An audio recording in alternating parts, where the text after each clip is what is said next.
Dernière vidéo de l'année et pfiou, on espère que 2022 ne sera pas la troisième année 2020 consécutive, même si ça a l'air bien parti pour. Après, j'ai entendu dire que mettre un pouce bleu à cette vidéo mettrait la chance de notre côté. Surtout qu'au vu du sujet dont je vais parler aujourd'hui, ce sera réellement nécessaire, car je vais avoir comme d'habitude pas mal de gens qui vont en mettre un rouge, et ça rien qu'en lisant le titre. Mais ne parlons pas de malheur tout de suite, car on va déjà avoir bien assez à dire avec un autre en premier lieu, la sortie des MacBook des 2 dernières années. En effet, vous n'êtes pas sans savoir que je suis pas très Apple à la base, au vu de la nature très fermée des produits, ainsi que des prix parfois un peu faramineux. Mais avec la nouvelle direction prise par la marque avec ses puces, la donne s'est renversée. Pire, à ce rythme-là, d'ici quelques années, je pense qu'il n'y aura juste plus du tout d'intérêt à prendre quoi que ce soit d'autre qu'un MacBook comme d'ordinateur portable. Mais comment est-ce possible? Et surtout, peut-on y faire quoi que ce soit? Salut, c'est Léo, la chaîne Techmaker, et aujourd'hui, on va parler des PC portables d'Apple. Et pour cette vidéo, j'ai ceux qui sont assez grand public et ceux qui le sont, mais alors vraiment pas du tout en termes de tarifs, car vous savez peut-être déjà combien coûtent ces petites bestioles. C'est pourquoi je remercie CleanMyMac X de sponsoriser cette vidéo. CleanMyMac X est l'un des pionniers des utilitaires de nettoyage pour Mac. L'application a été lancée il y a maintenant 12 ans et est déjà devenue une réelle solution quotidienne pour des millions d'utilisateurs dans 185 pays. Car votre ordinateur peut vous paraître impeccable, il y a plein de trucs qu'on peut toujours optimiser. Par exemple, la fonctionnalité la plus populaire est l'analyse intelligente qui permet d'examiner votre système pour les fichiers journaux et le cache et ainsi enlever ce qui n'est plus réellement nécessaire. CleanMyMac X a aussi de puissants modules de protection comme celui contre les fichiers malveillants permettant d'analyser son Mac et être certain que personne n'est en train de miner du Bitcoin dans votre dos. Une fois le logiciel passé, vous pourrez effacer d'un coup tous les virus et autres logiciels publicitaires. Enfin, la fonctionnalité télescope va permettre de cartographier complètement votre disque et ainsi repérer visuellement les éléments qui gaspillent le plus de stockage dans votre système. Fini les 150 gigaoctets pris par des vieilles vidéos que vous avez téléchargées 6 ans auparavant. Bref, le logiciel a su acquérir une certaine renommée et a gagné beaucoup de prix, comme les Red Dot Awards et les UX Design Awards. Et avec le lien en description,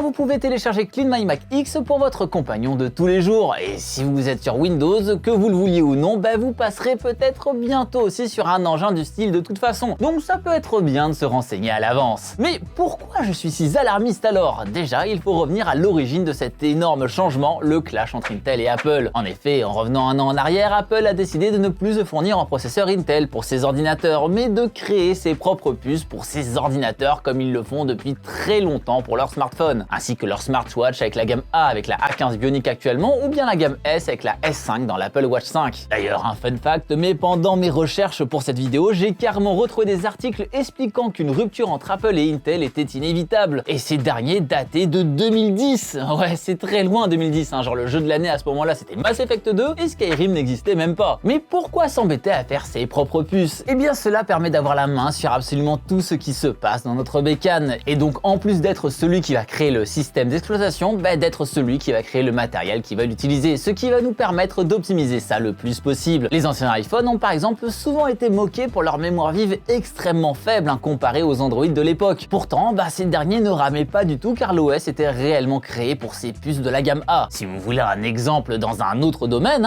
je peux vous donner celui du gaming. Beaucoup de jeux peuvent paraître extrêmement beaux sur console quand ces derniers sont des exclusivités comme The Last of Us 2 ou Spider-Man, tout simplement parce que le jeu n'a besoin d'être adapté qu'à un seul système en particulier. Et donc l'optimisation peut être poussée au maximum. Là aussi, il fallait adapter le jeu à votre configuration avec une RTX 3080 et un Ryzen 7 5800, ainsi qu'à celle de Titouan qui a une RX 5500 XT et un Intel Core i5 11500 et de tant d'autres, ce serait justement impossible à optimiser pour tout le monde. D'où le fait qu'on a souvent des machines extrêmement puissantes, que ce soit côté PC ou côté smartphone Android, pour pallier ce problème. Parce que l'optimisation est bien moins rigoureuse. Et donc vous voyez le problème ici, c'est que certes sur les smartphones Apple gère tout de A à Z, mais sur l'ordinateur, c'est pas du tout le cas. Car jusqu'en 2020, c'était un processeur Intel qui animait ces PC, le même processeur qu'on pouvait trouver sur n'importe quel ordinateur Windows. Et d'ailleurs, avant ce changement drastique, je ne trouvais pas beaucoup d'intérêt à aller sur ce genre de bécane. Souvent beaucoup plus cher que ses équivalents Windows, il y avait aussi moins de compatibilité qu'on peut en avoir aujourd'hui. Et ne parlons même pas des ressources graphiques qui étaient réellement à la ramasse, vu qu'on avait juste des GPU intégrés à l'époque où c'était réellement pas dingo. Et en réalité, ceux qui vont pousser à la sortie ces processeurs Intel, ça va être Intel. Enfin, plutôt ceux qui font la force d'Intel, ses employés. En effet, en 2019, Apple a acquis 2200 employés de chez Intel pour la modique somme d'1 milliard de dollars. Pourtant, le rachat de ses employés n'est pas fait pour ça à la base, mais plutôt pour apporter la 5G à ses iPhone. En effet, il y a eu du drama contre l'un des principaux fournisseurs de puces 5G, Qualcomm, et la marque à la pomme, donc résultant du fait que Qualcomm ne voulait plus fournir de pièces, qui étaient déjà vendues 5 fois le prix qu'Apple était prêt à payer, 7,5 $ au lieu d'1,5. Pourtant, en avril 2019, cette guerre s'est tout de même terminée, et les marques se sont mises quand même d'accord pour travailler ensemble au moins jusqu'en 2025. Ce qui fait qu'Apple est toujours là, essaye de faire ses propres puces dans son coin quand même, avec ses 2200 nouveaux employés, mais que les iPhones peuvent continuer à utiliser des puces Qualcomm en attendant. Et donc avec tout ça, Apple se retrouve avec une vraie force de frappe pour pouvoir créer de nouveaux processeurs. Et cette fameuse nouvelle gamme, la gamme M du coup, car faut se dire que c'est clairement pas simple de créer des choses pareilles, il suffit pas de le vouloir, il y a aussi une certaine expertise à avoir, même pour des entreprises aussi gigantesques qu'Apple.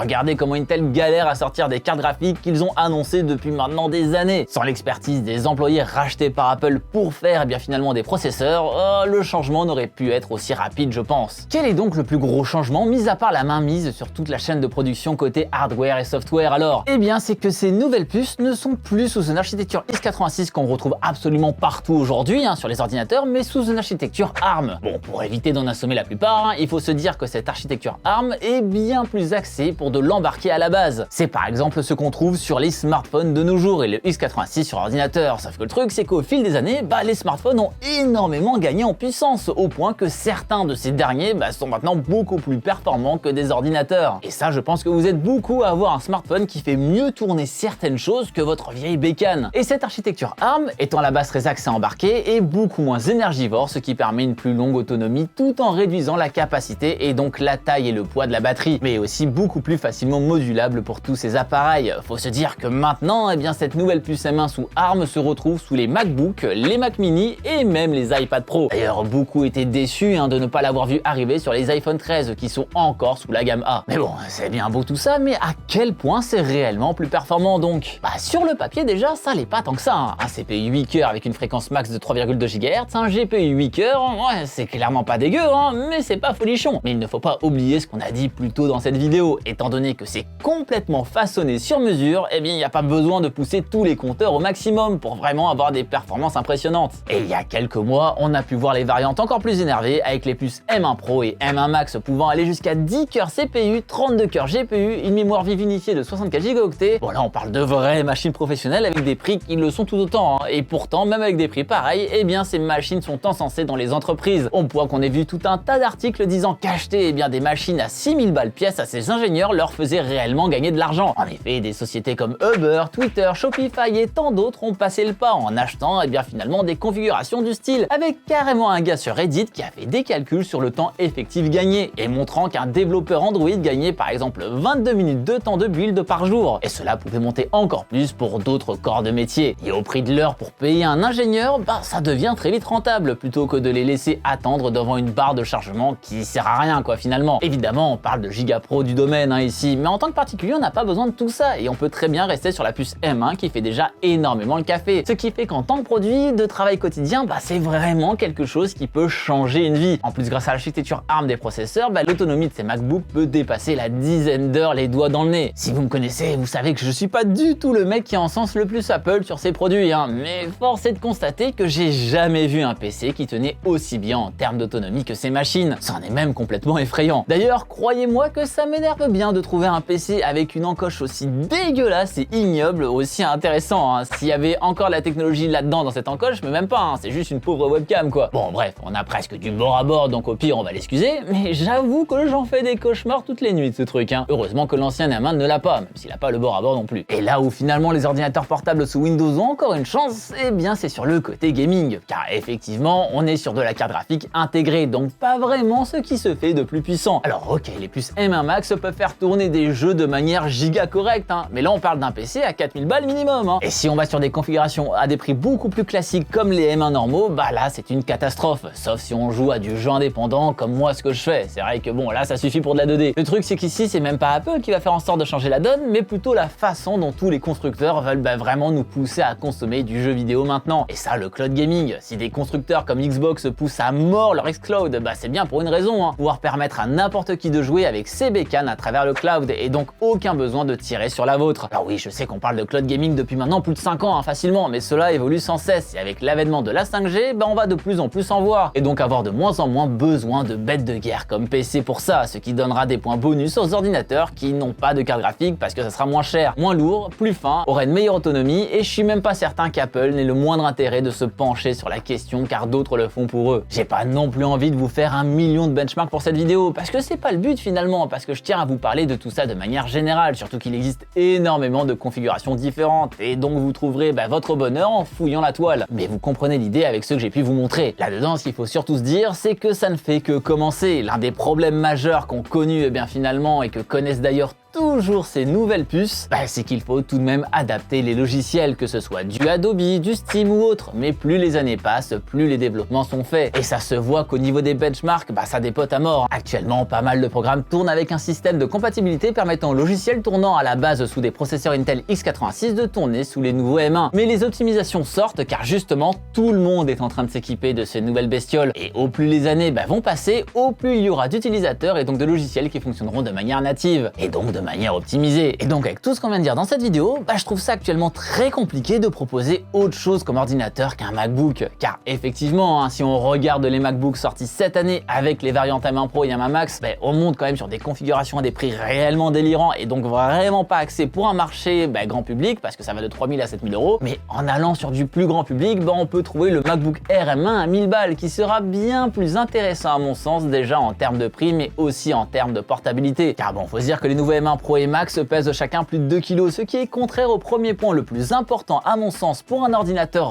réellement portable. D'ailleurs, si vous voulez savoir les points les plus importants pour moi pour un ordinateur portable, je vous remets ma vidéo juste ici où je vous conseillais quelques modèles. Mais franchement, je ne vois juste aucune configuration qui peut rivaliser avec ça et à ce prix avec le marché actuel qui, comme vous le savez, est actuellement très chamboulé par les pénuries. Je vous en parlais justement dans cette vidéo, je conseillais aux étudiants des ordinateurs pour la rentrée, mais depuis les prix ont encore plus évolué vers le haut malheureusement, sauf du côté de chez Apple où tout est resté assez stable, le comble quand même, quand on se dit que c'était plutôt eux qui avaient le pire rapport qualité-prix à l'époque. On sent bien que l'effondrement est proche avec cette crise. Il y aurait donc deux choses qui pourraient renverser la donne à mon sens. Déjà le fait que le prix des composants revienne à la normale, notamment côté carte graphique, car en réalité c'est surtout ça qui a fait très mal ces 2 dernières années et qui risque de faire mal jusqu'en 2023 au minimum. Mais sinon le fait que l'un d'entre eux puisse aussi gérer toute la chaîne de production. Mais à part Microsoft, personne ne peut faire ça. Je vois mal un monde où Asus, MSI et compagnie font un OS maison, surtout que ça créerait un sacré bordel. Et je vois tout aussi mal Microsoft faire de la production de tous ces composants, donc je pense qu'on peut clairement oublier ce deuxième point. On va juste espérer que la baisse des prix de composants soit drastique, parce que sinon,